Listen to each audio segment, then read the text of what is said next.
भाई लोग ये देखिए, खेसारी लाल यादव और राती पांडे का एक वीडियो निकल कर आया जो आप लोग अभी स्क्रीन पे देख पा रहे होंगे। खेसारी लाल यादव के बवाल गाने पर भाई ये रील्स वीडियो है कमर के कमाई। तो आप लोगों को ये वीडियो कैसा लगा कमेंट बॉक्स में कमेंट कीजिएगा।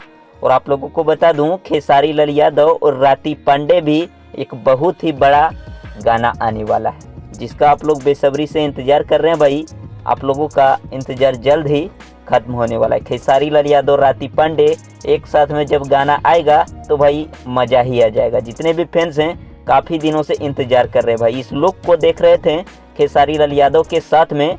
तो अभी फाइनली आप लोग वीडियो देख सकते हैं, खेसारी लाल यादव और राती पांडे एक साथ। फोटो काफ़ी तेज़ी से वायरल था खेसारी लाल यादव और राती पांडे का, लेकिन अभी आप लोग देखें वीडियो भाई कमर के कमाई उसी गाने पर शेयर किया गया था। तो मिलते हैं दोस्तों फिर नेक्स्ट वीडियो में। वीडियो अच्छा लगा तो लाइक कीजिए, चैनल पे नए हैं सब्सक्राइब कीजिए। थैंक्स फॉर वॉचिंग भाई, लव यू ऑल।